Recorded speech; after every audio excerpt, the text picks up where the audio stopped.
hace mucho tiempo, lamentablemente solo se observa en una minoría de los casos. Los últimos trabajos, yo cambié este diapositivo porque lo tenía en 1/3 de los casos, decía, pero estos últimos trabajos los sitúan entre 21 y 26% de los pacientes, o sea, bajé de 1/3 a 1/4, a 1/5 de los pacientes con colangitis desarrollan tríada de Charcot. Cuando está presente, perfecto, es muy específica, dolor, fiebre y calofríos, dolor, fiebre y ictericia, perdón, pero en su ausencia no lo descarta para nada. La clínica de la colangitis, bueno, como les decía, la tríada de Charcot tiene una alta... eso está Alberres. Está Alberres. Es muy específica, pero no es muy sensible.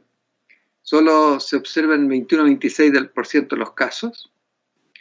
Y hoy en día usamos los criterios diagnósticos de Tokio para describir el diagnóstico de colangitis. Y tenemos 3 criterios. 1, la inflamación sistémica, fiebre y o calofrío. Laboratorio con evidencia de respuesta inflamatoria, o sea, estamos hablando de leucocitosis y PCR alta. La colestasia, ictericia o laboratorio con alteración de prueba hepática.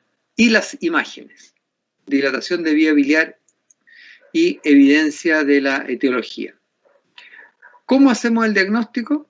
Bueno, para hablar de colangitis siempre tiene que estar presente el A, inflamación sistémica, un paciente que tiene fiebre y o calofrío, o un laboratorio con respuesta inflamatoria, más si tiene uno de los dos, el diagnóstico es sospechoso. O sea, con un ítem de A más un ítem de B o de C, el diagnóstico de colangitis es sospechoso. Y el diagnóstico es definitivo si tengo un ítem de cada uno. Un ítem de A, un ítem de B, un ítem de C. Cuando se presentan los 3, el diagnóstico es definitivo. La mortalidad de la colangitis es variable y en los pacientes más graves puede morirse la mitad de ellos. Y el manejo, el tratamiento, es mucho mejor cuando se hace cirugía endoscópica que cuando se hace cirugía abierta. La cirugía endoscópica permite un drenaje con menos respuesta inflamatoria sistémica, hay mejores resultados. Ahora, la colangitis grave, que puede morirse el 50%,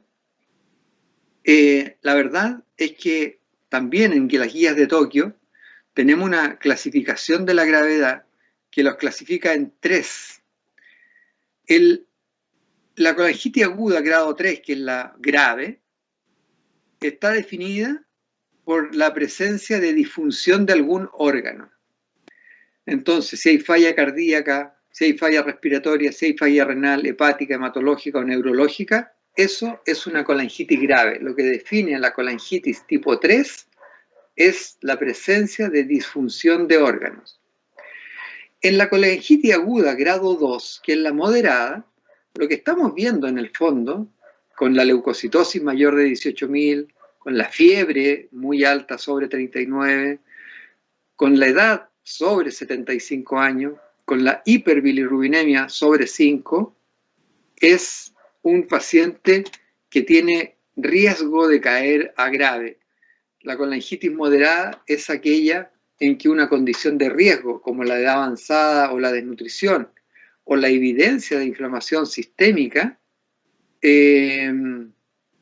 la clasifican como colangitis moderada. Y la colangitis leve son aquellos que no cumplen los criterios anteriores. Por ejemplo, un paciente que tenga dolor, ictericia y fiebre menos de 39 grados, que no tenga leucocitosis sobre 18.000, que no tenga leucopenia, ese paciente podría ser una colangitis leve. Ahora, ¿cuál es la trascendencia para ustedes de diferenciar entre estos 3 tipos? Es que el tratamiento depende del tipo.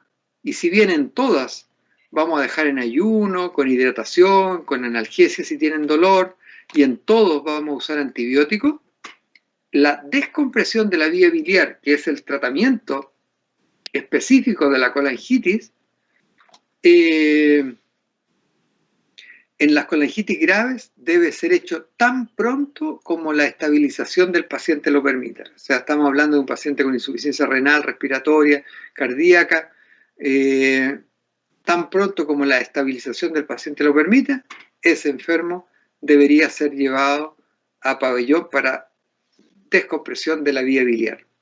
En la colangitis moderada,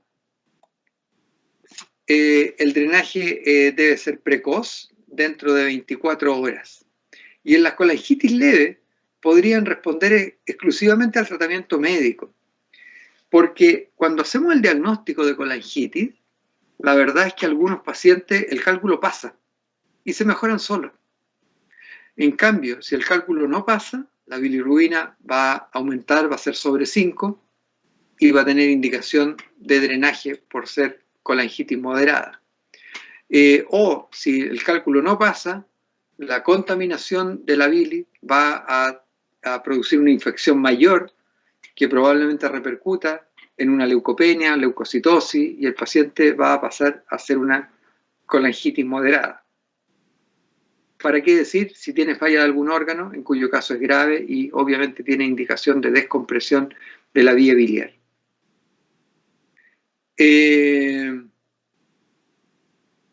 Preguntas, dudas hasta aquí de colangitis.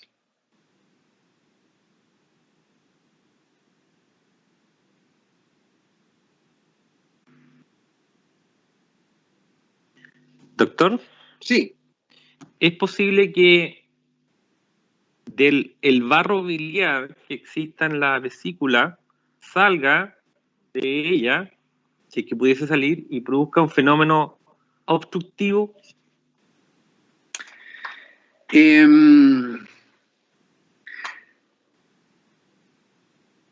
Estrictamente no, pero en los pacientes que tienen barro biliar pueden tener microlitiasis. Y la microlitiasis, no visualizada por exámenes de imágenes dentro del barro biliar, esa sí puede producir obstrucción. Fíjate que en unos trabajos hace como 15, 20 años atrás, en los pacientes con pancreatitis aguda, ustedes saben que la causa más frecuente es la coledocolitiasis. Pero había un grupo de pacientes que no se había demostrado la coledocolitiasis. Y se empezó a hacer, se colocaba una sonda por un endoscopio adentro de la vía biliar y se medían cristales de colesterol. Asumiéndolo, analogándolos a que estos pacientes tenían microlitiasis.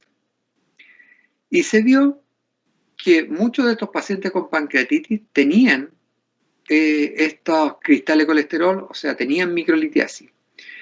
Y cuando se fue a analizar más atrás las ecografías de estos pacientes, se vio que muchos de ellos tenían paredes vesícula engrosada, barro biliar, que era lo que preguntabas, dilatación de vía biliar. O sea, si bien no se había demostrado que tuviesen coledocolitiasis, la ecografía no era normal, habían alteraciones. Y el barro biliar, de alguna manera, te pone en la duda o en el riesgo de que tu paciente pueda tener microlitiasis. Y la microlitiasis sí puede producir pancreatitis, sí puede potencialmente obstruir la vía biliar también. Pero mientras más chico el cálculo, habitualmente la obstrucción es transitoria y los cálculos se eliminan. Muchos pacientes con pancreatitis, en donde la principal causa es la patología biliar, al momento de incluso de hospitalizarlo o horas después de hospitalizarlo, ya no tienen cálculo en el colédoco. El cálculo pasó, llegó hasta la porción más distal, hasta producir obstrucción del páncreas y e inflamación del órgano, pero el cálculo pasa porque son pequeños. Entonces, si eso responde de alguna manera a tu pregunta. Sí, muchas gracias. No, ¿de qué? Doctor. Bueno, otra de las formas de presentación... ¿Doctor? Perdón, ¿alguien iba a preguntar algo? Sí, en el caso de la colangitis leve, ¿cuánto tiempo se tiene que esperar como para decidir el drenaje? Si es que el tratamiento fue efectivo o no. Bien. En general, cuando la obstrucción persiste, lo que uno ve es que el paciente siempre va a ir empeorando si uno no lo trata. Y este paciente con una colangitis leve, ¿qué es lo que pasa en la urgencia? Ponte tú cuando alguien hospitaliza a alguien en la urgencia. Si no es una pancreatitis grave, que tú tengas que sí o sí drenarlo rápidamente, o si no es una moderada, que tengas que hacerlo dentro de 24 horas, va a decir, ya, sube al piso a cirugía, no se quede en la urgencia. Y en cirugía encuentran un paciente que se le pasó el dolor, que ya, doctor, ahora la orina me sale más clara. Oh, y tú le controlas exámenes y te encuentras con que los exámenes de sangre muestran que ya no hay evidencia de obstrucción, o al menos la bilirrubina o la fosfatasa o la GGT, las transaminasas que habían estado tan altas, ahora ya no están tan altas. Entonces, tú dices, bueno, parece que el cálculo pasó. Y eso te da tiempo de estudiarlo, porque puedes hacerle una colangioresonancia, y si la colangioresonancia es normal, a lo mejor el paciente tenía solo un cálculo y ese cálculo pasó. Y si clínicamente no hay obstrucción, y si imagenológicamente no hay evidencias de obstrucción, ¿tú por qué le irías a hacer una papilotomía? Te lo pongo al revés. Le hacen la papilotomía igual. Y el paciente, para que tú le hiciste una papilotomía para tratar un problema que era la colangitis, le ocasionaste otro problema igual o mayor, como es una pancreatitis aguda. Y no le sacaste ningún cálculo. Uno va a decir, chuta, le hice la colangio retrógrada, papilotomía, no tenía ningún cálculo y le provoqué una pancreatitis. Mal negocio. Entonces, por eso la colangitis, si el cuadro va cediendo, tú finalmente puedes desistir y no hacer nada, teniendo claro que lo más probable es que tuvo un cálculo y que pasó un cálculo. Si ese paciente ya está operado de la vesícula y no demostraste ningún cálculo, no tienes nada más que hacer. Si ese paciente tiene todavía su vesícula puesta, bueno, en la misma hospitalización, sácale la vesícula para que no pasen más cálculos y hazle una colangio intraoperatoria para asegurarte que efectivamente no tiene ningún otro cálculo dando vuelta que la colangioresonancia pueda no haber visto. Ahora, si el paciente sigue con el cálculo obstruyendo, porque como les puse en aquí, para que haya colangitis, tiene que haber obstrucción del flujo. Si tú no tienes obstrucción del flujo, no tienes colangitis. Por lo tanto, si en el paciente que era leve sigue obstruido el flujo, ¿qué va a pasar con la bilirrubina? ¿Va a seguir alta? Va a seguir subiendo, ¿no es cierto? Y si sigue subiendo la bilirrubina, resulta que va a pasar a ser moderada. Porque ahí pueden ver ustedes que entre la grado 2, en el número 4, considera bilirrubina sobre 5. Entonces, ese que lo tenías clasificado como leve, pero que no se desobstruyó, va a pasar a ser moderada. Y si es moderada, tienes que drenarla antes de 24 horas. Ah, ya, perfecto. Gracias. De nada. Ya. Bueno, la pancreatitis se produce por la obstrucción del conducto biliar común y los abscesos hepáticos piógenos. Ya, perfecto. Esto lo vamos a pasar rápidamente. Los elementos de sospecha ustedes los conocen. Deberían decírmelos de memoria y rápidamente, que son clínico, laboratorio y ecográfico. de la clínica, la ictericia coluria y el antecedente pancreatitis, laboratorio bilirrubina, fosfatasa y transaminasa, y en la ecografía los cálculos vesiculares pequeños y dilatación de la vía biliar. Esto lo vimos el año pasado. Y en los exámenes de diagnóstico tenemos todas estas alternativas, donde la ecografía es el primero y el que siempre debemos considerar hacer, si bien su sensibilidad es baja y operador dependiente, el que sea muy barato, el que sea no invasivo, el que no provoque irradiación, que no use medio de contraste, que sea accesible, hacen de la ecotomografía siempre el de primera elección. Y es verdad que tiene poca sensibilidad, pero si demuestra un cálculo, listo, resolviste tu problema a bajo costo, sin irradiación, sin usar medio de contraste, sin gastar mucho dinero. Aquí en esta imagen se ve esos dos tubitos que ven ahí ustedes. Esto es la vena porta y esto es la vía biliar, que está dilatada. Y aquí pueden ver la vía biliar dilatada con dos imágenes ecogénicas que proyectan sombra acústica posterior. Y esos son dos cálculos. La colangiografía retrógrada, como lo vimos el año pasado, consiste en llegar por vía endoscópica a la desembocadura de la vía biliar. Puede ser usada antes la usábamos para el diagnóstico, pero hoy en día, desde hace unos 15 años, ha sido reemplazada para el diagnóstico por la colangioresonancia. ¿Por qué? Por la colangio-retrógrada endoscópica tiene riesgo y tiene mortalidad. Se muere el paciente por colangio endoscópica. Entonces no hay ninguna gracia. Hágase este examen, caballero. Pero acuérdese que se puede morir. O sea, uno no se hace examen con riesgo de morirse, ¿no es cierto? Eso no. Pero bueno, no teníamos otra mejor alternativa, pero con el advenimiento de la colangioresonancia, la colangioendoscópica ha pasado a ser usada prácticamente solo para el tratamiento, excepto en un paciente que tenga contraindicación de resonancia, por ejemplo, un paciente con marcapaso, y si en realidad hay una sospecha tan alta y el paciente, yo puedo hacer de una sola vez el diagnóstico y el tratamiento.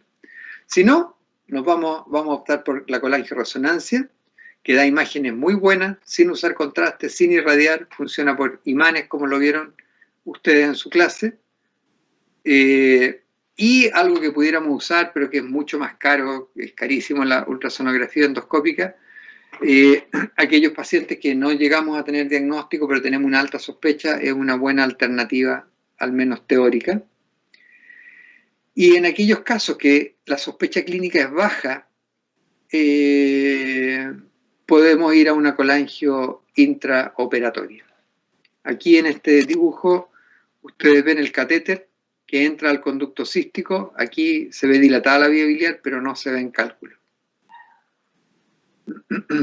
¿Y cómo tratamos la coledocolitiasis? Tenemos 4 alternativas: la vía endoscópica, la vía laparoscópica, la vía abierta, y por vía abierta tenemos ahí un subtipo que es la coledocoduodenostomía y la extracción percutánea. La vía endoscópica, ustedes saben que lo que hacemos es a la papila, con el papilótomo, la abrimos, hacemos una papilotomía. Aquí está la papila normal, está saliendo bilis, aquí se está colocando el papilótomo, aquí ya está abierta, un cálculo mediano a grande, que aquí se extrajo. Este es un dibujito para demostrar cómo el papilótomo, ese alambrito, se tensa y corta la papila, y luego de cortarla se coloca este canastillo que atrapa los cálculos para retirarlo. Ahí aparece el canastillo, ahí hay un cálculo. Otra imagen más, sacando cálculos. Y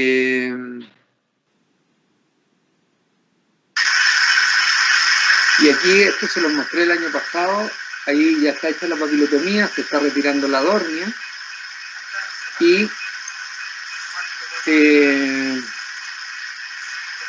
Ahora, ahí en la imagen de rayos que uno está viendo, aquí se ve el endoscopio, esta es la vía biliar, aquí se ve un cálculo, van a ver moverse la dormia.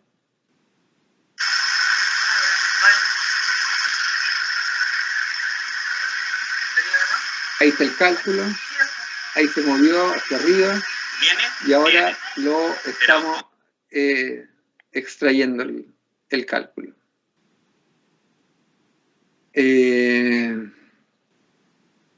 Eso. Aquí tenemos otra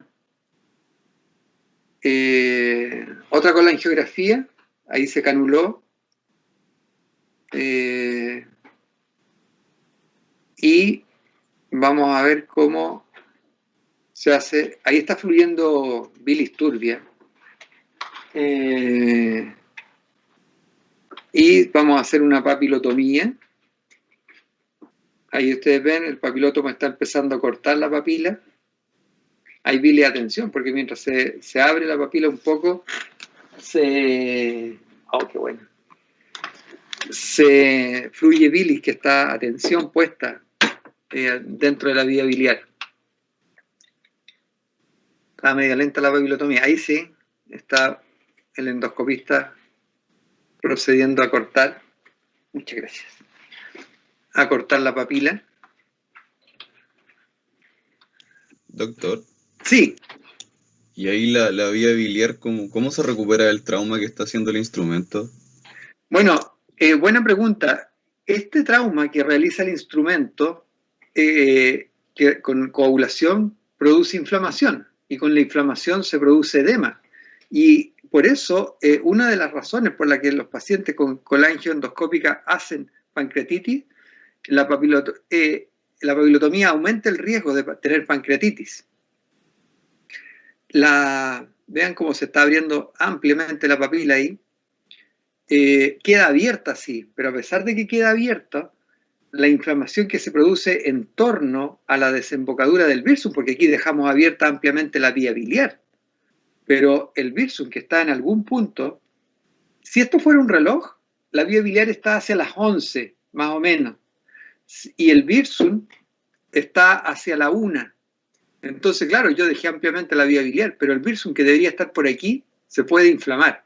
Aquí vamos a usar un balón. Este catéter tiene esa parte blanca de la punta, es un balón, es un globo, que cuando yo no puedo atrapar los cálculos con la pinza de dormia, puedo inflar ese balón adentro y lo retiro inflado y puedo sacar cálculos pequeños que no son atrapados con la dormia,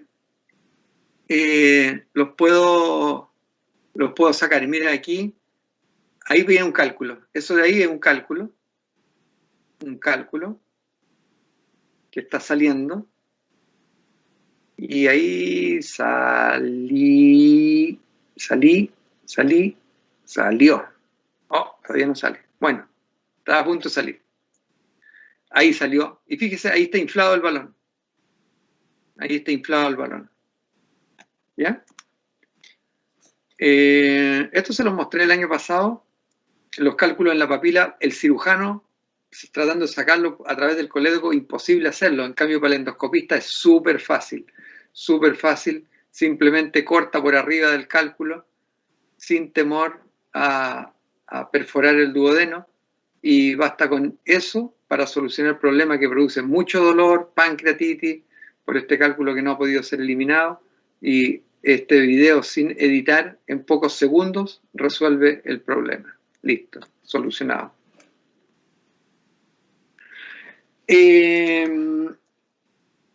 La colangioendoscópica se asocia a pancreatitis aguda como complicación y por eso la dejamos de usar con fines diagnósticos, porque en el 3% de los pacientes puede producir pancreatitis. En el 1% de los pacientes puede producir hemorragia por el corte que estoy haciendo. Y en el 1% de los pacientes puede producir perforación, porque se me pasó el papilotomo y corté más allá de la papila misma y corté la pared del duodeno. En cuanto a la pancreatitis, el riesgo de pancreatitis se relaciona al trauma de la papila. Canular la papila no es fácil, no es como al lápiz Bic colocarle la tripita, achuntarle al hoyito y listo, pasó todo para adentro. Aquí, si tú no sigues la dirección del conducto, te va chocando en la mucosa y no avanza el catéter. Y choca en la mucosa y no avanza. Y además, con cada choque tú erosionas la mucosa. Y si la erosionas, se inflama. Y si se inflama, edema. Y si produce edema, obstrucción.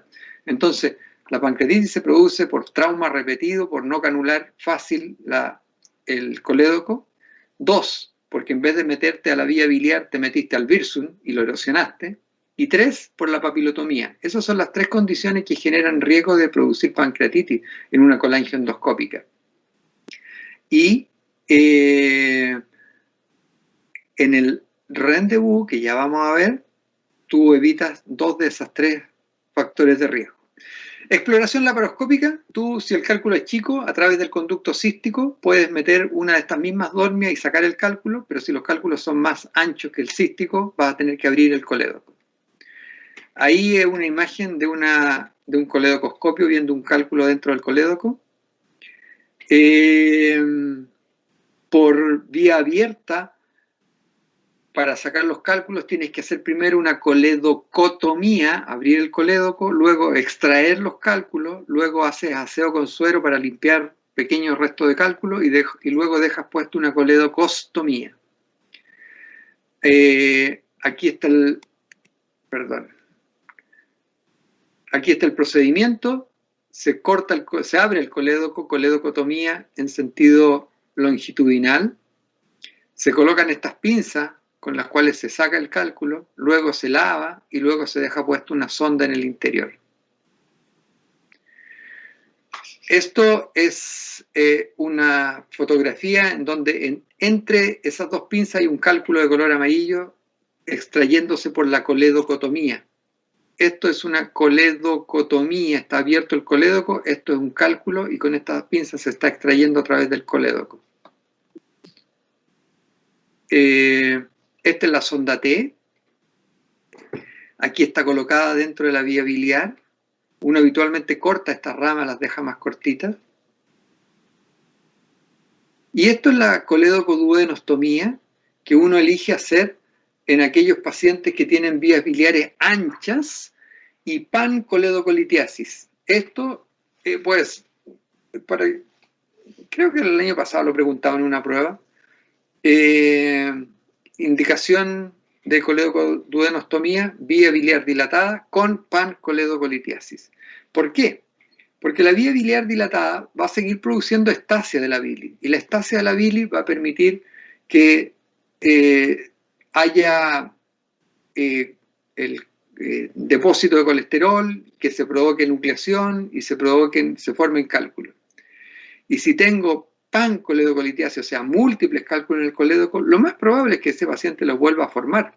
Entonces, en vez de volver a hacerle una colangioendoscópica o más aún, en vez de volver a operarlo, le dejo hecha una comunicación entre el colédoco y el duodeno, una comunicación directa, una coledocoduodenostomía o coledocoduodenoanastomosis, o una hepático-yeyunoanastomosis o hepático-yeyunostomía para drenar directamente la vía biliar al tubo digestivo sin pasar por el esfínter para que se vaya vaciando y no se formen cálculos.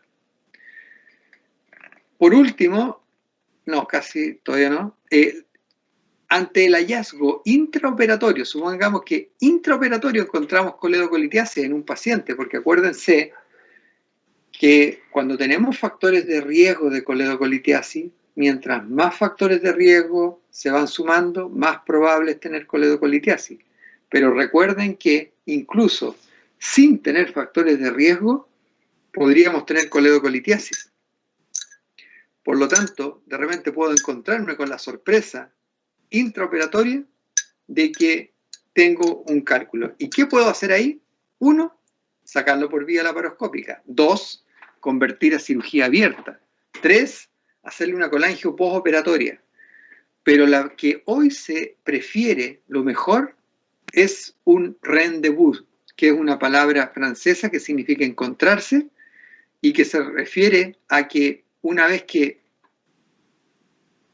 uno detecta los cálculos en el colédoco, uno pasa una guía, un alambrito muy finito por el cístico, y ese alambrito finito se asoma por el duodeno.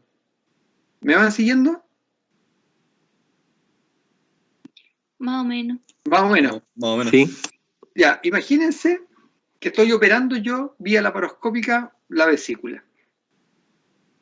Imagínense que en la operación me encontré que el conducto cístico estaba dilatado y que ese paciente tenía cálculos chicos. Y más encima, en la cirugía me doy cuenta que el colédoco está dilatado.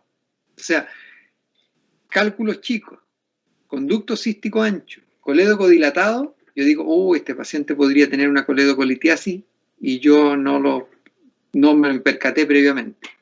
¿Qué hago? Colangio intraoperatoria. Perfecto. Coloco un catéter por el conducto cístico, coloco un medio de contraste, acerco un arco C y le hago una radiografía.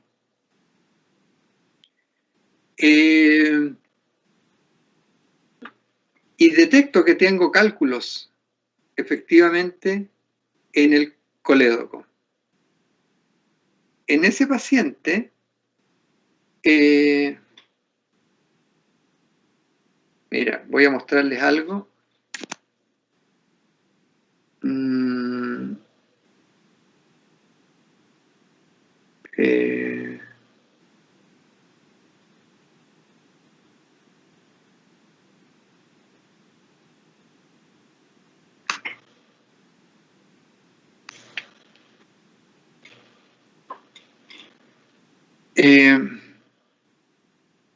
¿Ven esa imagen? Sí. Sí. Sí se ve. Sí. Ya. Esa imagen, ahí hay un arco C. Ahí. Está tapado esa cosa verde, está un paño estéril tapando la cabeza del arco C, que da rayos. Detrás del arco C se ve una pantalla, un monitor, que es de la laparoscopía. Y allá se ve un monitor que es de una endoscopía. Este paciente lo operamos ayer, no alcancé a editar el video. Y, a ver, lo voy a echar a correr un poquito. Este paciente se encontró un cálculo en el colédoco, se trajo los rayos y luego la endoscopía. Y lo que se hizo fue lo siguiente. Espérenme un poquito.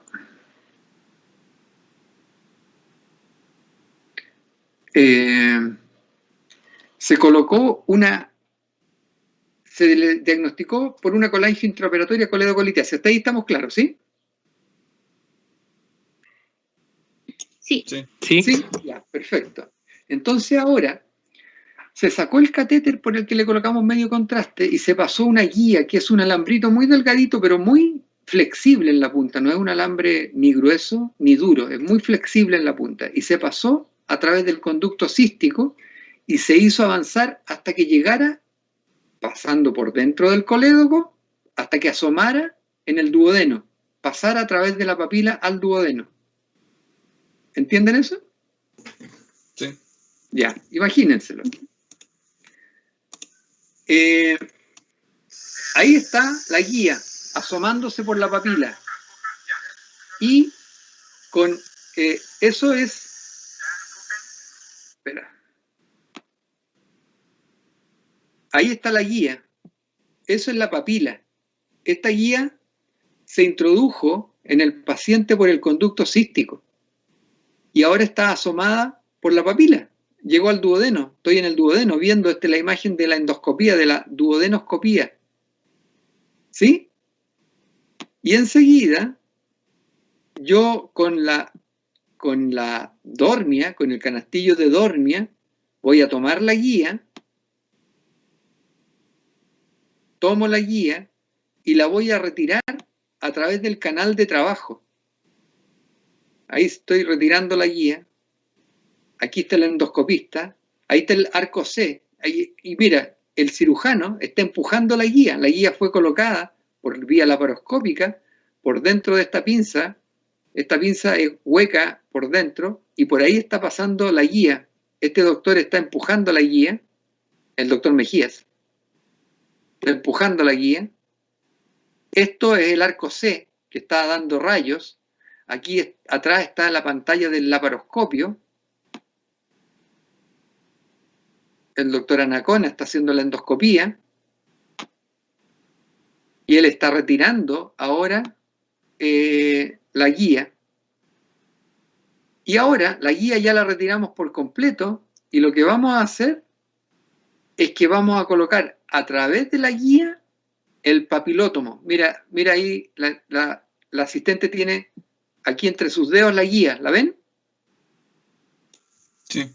¿Sí? Sí. Miren que es delgadita y es muy flexible. Y lo que está haciendo es así enhebrando como una aguja y un hilo. Está metiendo la guía por dentro del papilótomo. El papilótomo es hueco. Así que está metiendo la guía por dentro del papilótomo. Ahí no le achuntó. ¿Ah? Ahí sí le achuntó. Y empieza a colocar la guía por dentro del papilótomo. Por dentro del papilótomo. Y ahí apareció la guía. ¿La vieron? ¿La ven la guía? Sí se ve. Sí, ya. Ahí apareció en el extremo del papilótomo.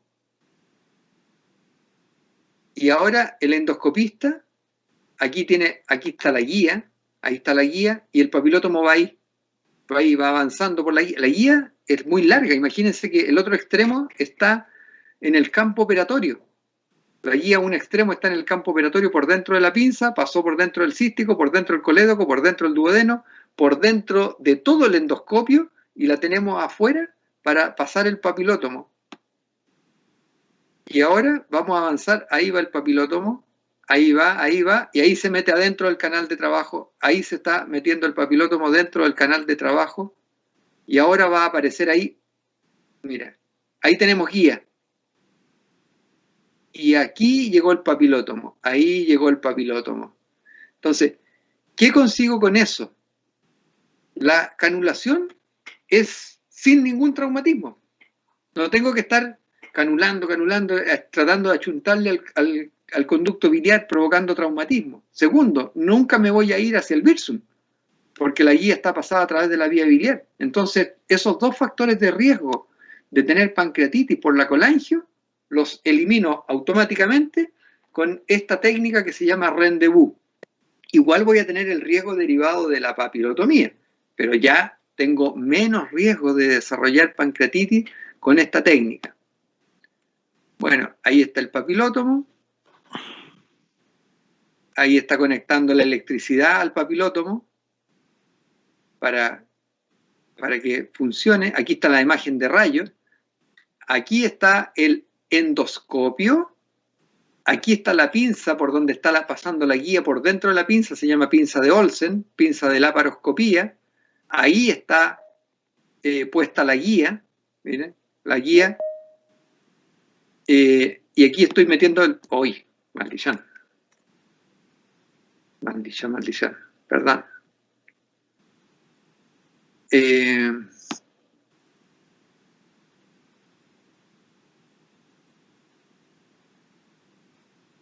Y aquí estoy metiendo el papilótomo. Y ahí estoy haciendo la papilotomía. Estoy abriendo la papila. La papila ahí ya está bastante abierta. Veamos a rayos. Y ahí está la dormia metida adentro. Y ahí el cálculo se está moviendo, como ustedes pueden ver. Y con la dormia lo estamos extrayendo. Y ahora volvemos y ahí salió el cálculo. Ahí está el cálculo. Esto se llama rendezvous. Es una colangio simultánea que está guiada con una guía, perdón la redundancia, para la canulación menos traumática de la vía biliar y por lo tanto con menos riesgo de pancreatitis. Eso se llama rendezvous. Cuando nos encontramos con una coledocolitiasis en el intraoperatorio, podríamos pasar a vía laparoscópica, podríamos abrir al paciente, podríamos dejar la colangio para el día siguiente o hacer un rendezvous. Lo ideal, rendezvous. Doctor, Sí, cuando entraron por el cístico, ¿esa perforación es insignificante? Después cuando retiran la vía, ¿qué se hace después? Cuando terminamos con la parte endoscópica, hay que cerrar el cístico igual como se cierra en la colecistectomía laparoscópica. Se le colocan 2 clips.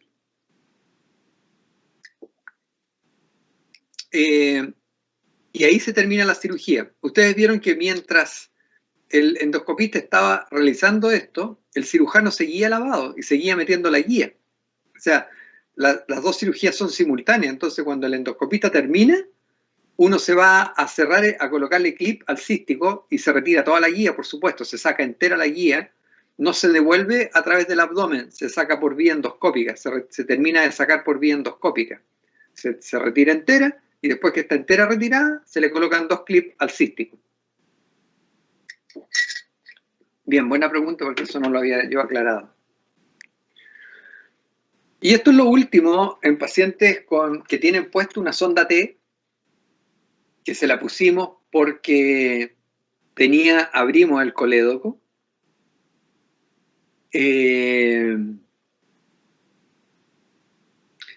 Primero, se supone que yo no le dejé ningún cálculo, pero bueno, se me quedó un cálculo. Ya, espero 2 meses a que tenga un trayecto firme y duro y puedo hacerle una colangiografía para ver exactamente en qué parte están los cálculos. Luego saco la sonda T y a través del trayecto fistuloso que dejó la sonda T, coloco una pinza de dormia por el trayecto y así extraigo los cálculos, sin meterme por la papila, sin riesgo de pancreatitis aguda. Doctor, Sí. ¿puedo preguntar algo que no me quedó claro del rendezvous? Ya, sí, por supuesto. La primera guía que uno mete cuando entra por el cístico, ¿cierto? Sí. Pero ahí uno, ¿cómo mete la guía al abdomen? ¿Uno entra por la laparoscopía? Acuérdate que estamos operando al paciente, que es una cirugía laparoscópica, y yo les decía, en la cirugía nos encontramos con la coledocolitiasis porque le hicimos una colangio intraoperatoria. ¿Cómo se hace la colangio intraoperatoria? Se hace un hoyito al cístico y por ahí se le coloca un catéter. Un catéter, imagínate como sería como una vía venosa, pero muy larga, porque se pasa por dentro de esa pinza que les mostré, la pinza de Olsen.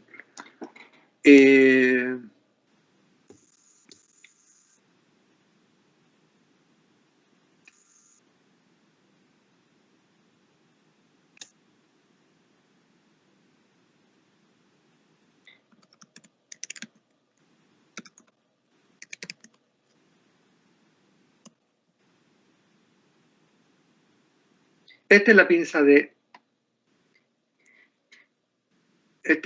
de Olsen.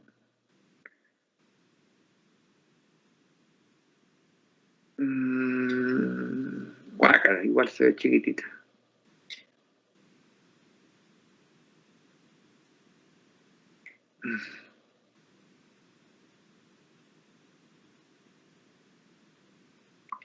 Era la pinza de Olsen. ¿Dónde quedó la pinza de Olsen?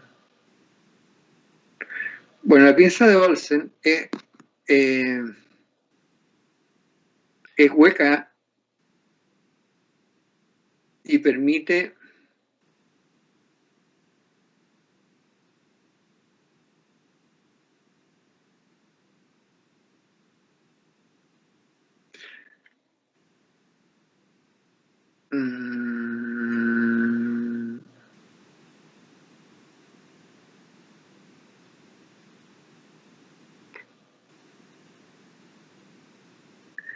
ya. Aquí está la vesícula, esta es la arteria cística y este es el conducto cístico. Y aquí hay una tijera que está haciendo un hoyito en el cístico. y por este hoyito del cístico se coloca un catéter para hacer la colangio.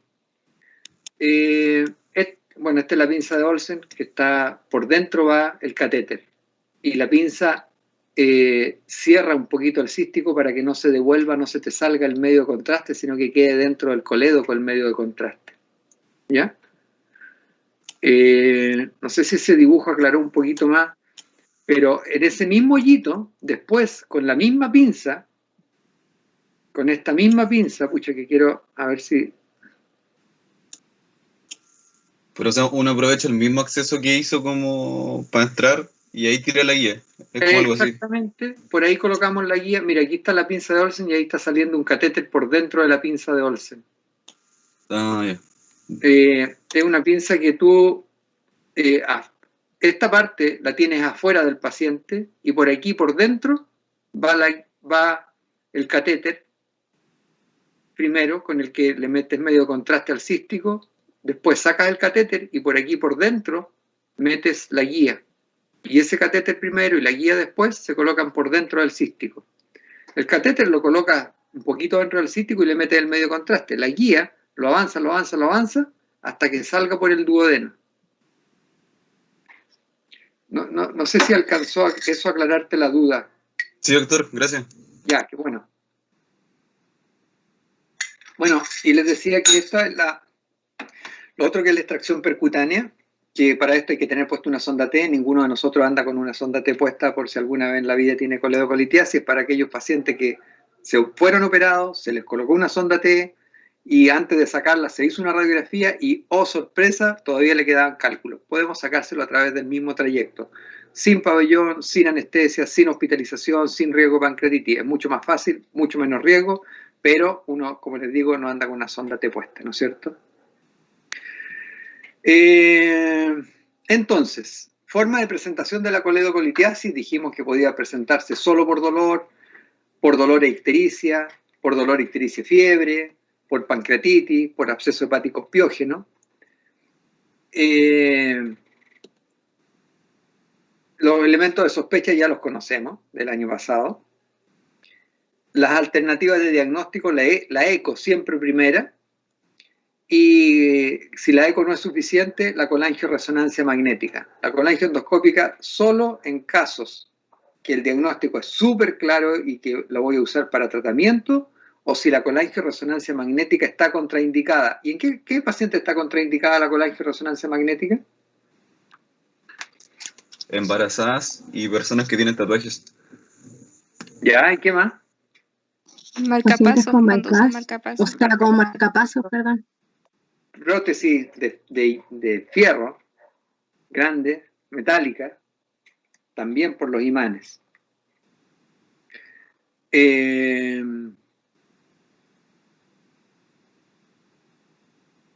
La ultrasonografía endoscópica y la colangiografía intraoperatoria terminan con las alternativas diagnósticas. Y el tratamiento más adecuado para la coledocolitiasis es la papilotomía endoscópica. Tenemos la alternativa de la coledocotomía laparoscópica abierta, la coledocudenostomía y la extracción percutánea. ¿Quieren jugar un rato? ¿Sí o no? ¿Ya? Ya. Ya.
¿Falta alguien todavía?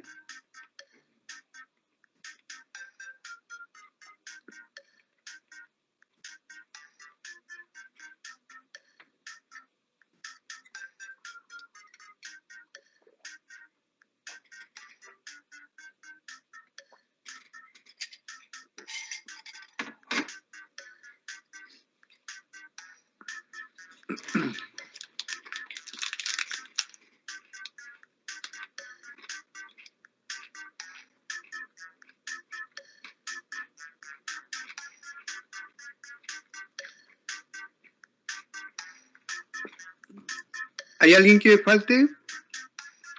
Ya. No, vamos. Ups.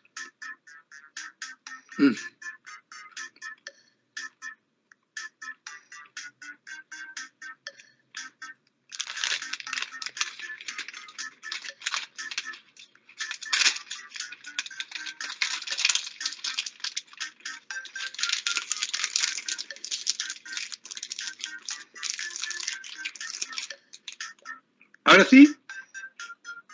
Ya.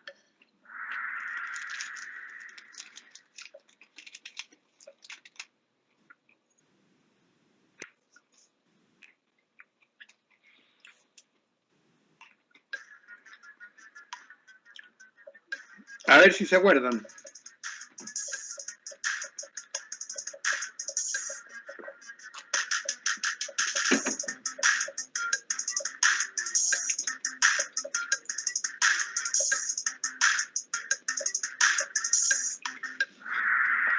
Bien, bien.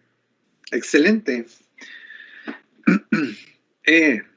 Me alegra, me alegra. Ojo, la ictericia actual es, junto con la dilatación de la vía biliar, son los dos que tienen mayor valor predictivo positivo. El antecedente de ictericia, los cálculos pequeños, son sospecha moderada.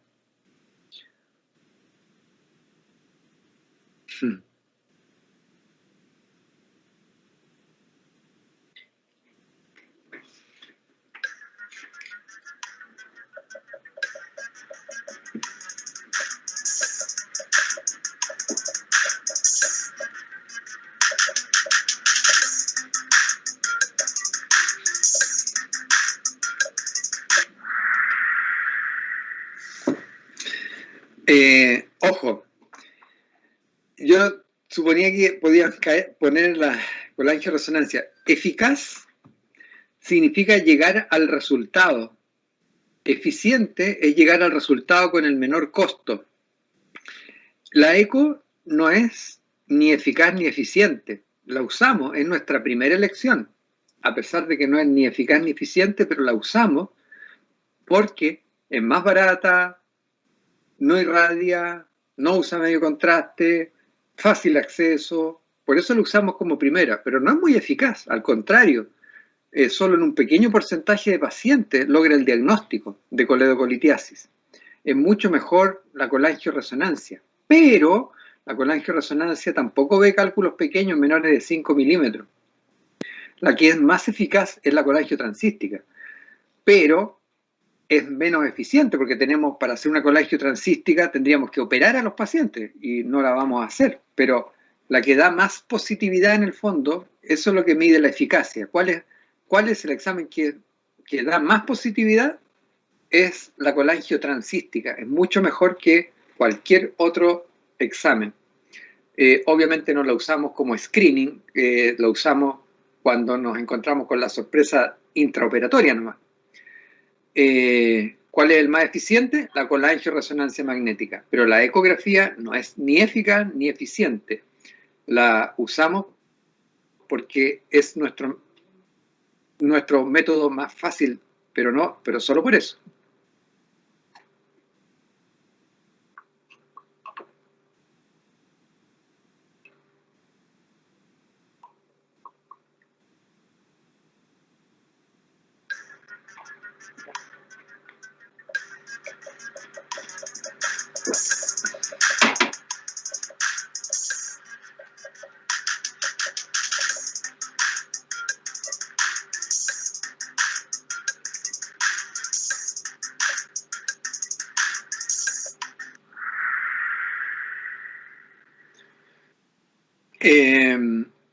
Aquí la clave son los 3 años. Acuérdense que 2 años hace la diferencia.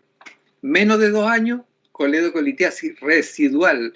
Residual, quedó como residuo de una cirugía que ya se hizo.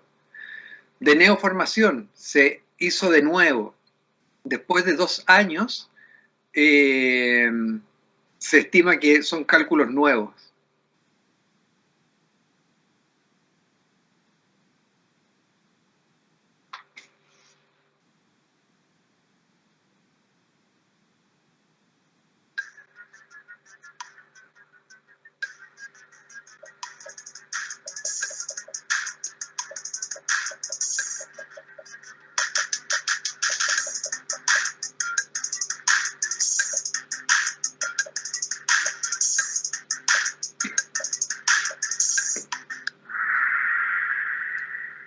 Oh, bueno,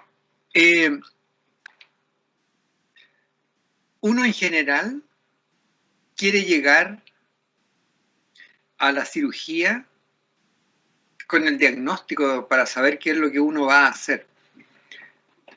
No es lo mismo llegar para hacer un rendezvous. Ustedes vieron, hay que meter el arco-C, hay que meter la torre de endoscopía, personal de endoscopía, personal de rayo, que ir a hacer una colecistectomía laparoscópica. Uno quiere llegar al pabellón, ojalá sabiendo lo que el paciente tiene. Por eso, en esta mujer que tiene cálculos en la vesícula, o sea, hay que operarla de la vesícula, y tiene una vía biliar de 9 milímetros, que es uno de los principales factores de riesgo de coledocolitiasis, yo lo que quiero hacer antes de operarla es saber si tiene cálculos en los conductos biliares, si tiene coledocolitiasis. Por eso le hago una colangioresonancia antes. La colangio intraoperatoria se reserva para cuando no le pudimos hacer la resonancia o me encontré con la sorpresa, la sospecha intraoperatoria. En general uno trata de llegar a la cirugía con el estudio hecho. ¿Por qué no una ultrasonografía endoscópica? Porque es más caro. ¿Por qué no una colangiografía retrógrada endoscópica? Porque tiene más riesgo. Yo trato de llegar al procedimiento con el diagnóstico hecho, pero a través de una colangioresonancia magnética.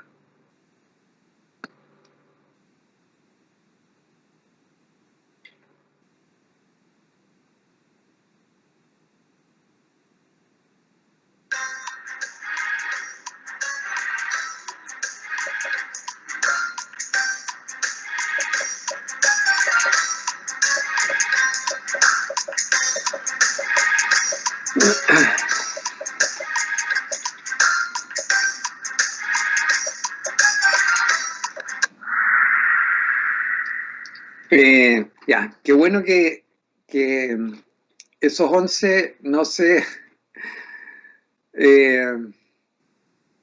sacaron cálculo, no nos pueden estar preguntando por lo mismo. Porque esto es lo mismo que el paciente biliar 8 milímetros, pero no tengo el diagnóstico. ¿Tengo un diagnóstico más probable? Sí, porque tiene ictericia, pero yo siempre quiero llegar a la cirugía sabiendo el diagnóstico.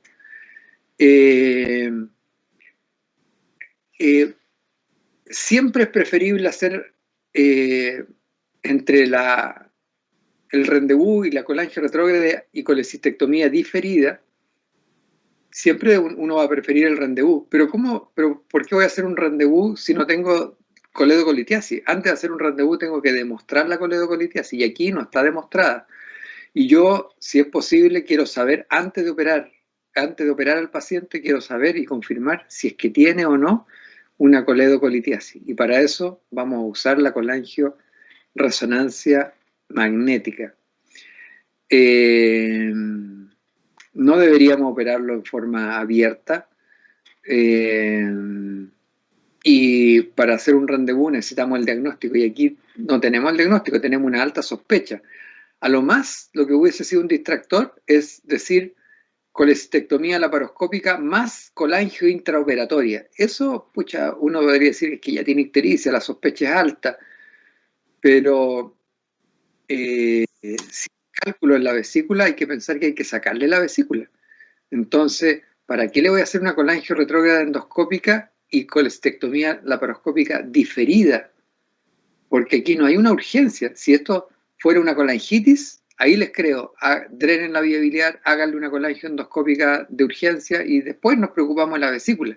Pero no es una colangitis, tiene frecuencia de 86 por minuto, no dice que tenga fiebre. ¿Entienden?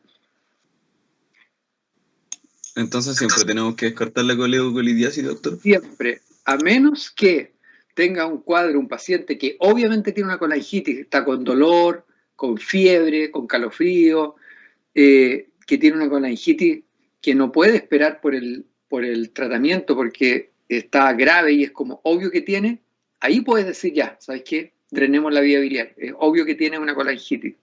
Si no, uno siempre debe tratar de tener el diagnóstico.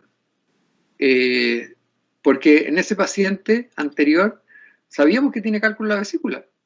Tenemos una alta sospecha de coledocolitiasis, pero no está confirmada.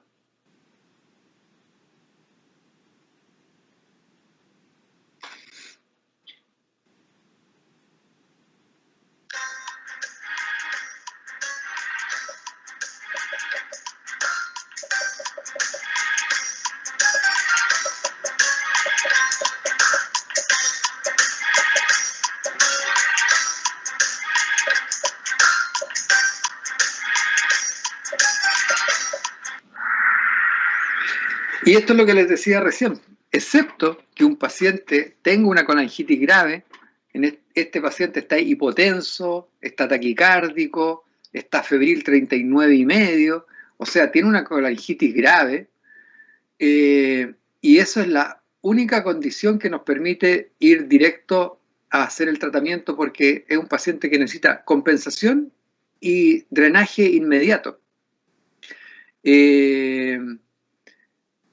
Aquí podría ser discutible llevarlo a la colangio-resonancia antes.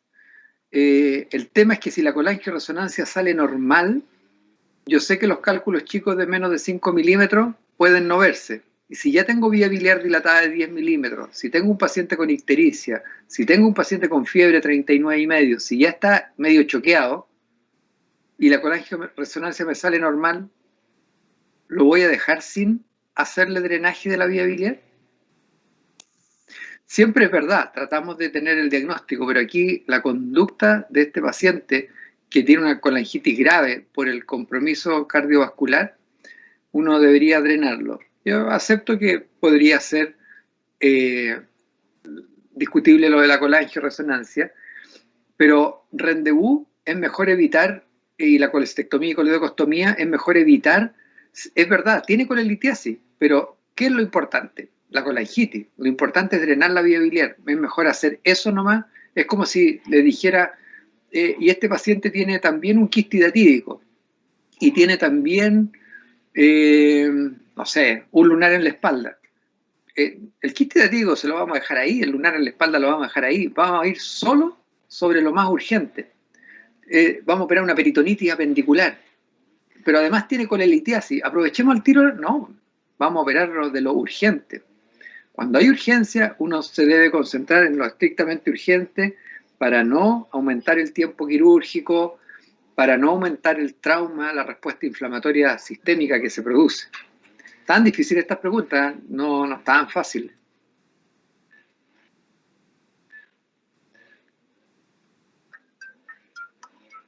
Ya, aquí sí que tienen que tener a todos buenas.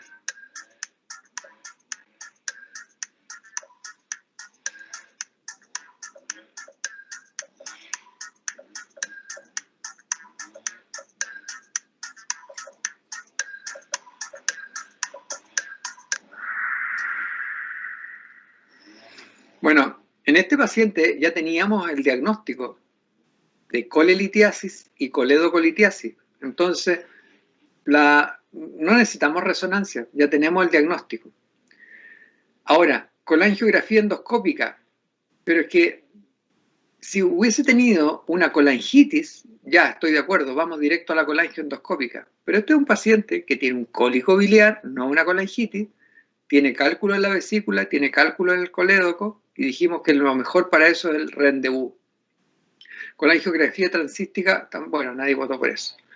Pero lo ideal es hacer un rendezvous y no la colangioendoscópica, porque la colangioendoscópica nos va a resolver la coledocolitiasis y no los cálculos en la vesícula, y la va a resolver con riesgo de 4 o 5% de complicaciones. En cambio, el rendezvous tiene menos complicaciones al hacerlo mezclado a la colangioendoscópica. ¿Se entiende?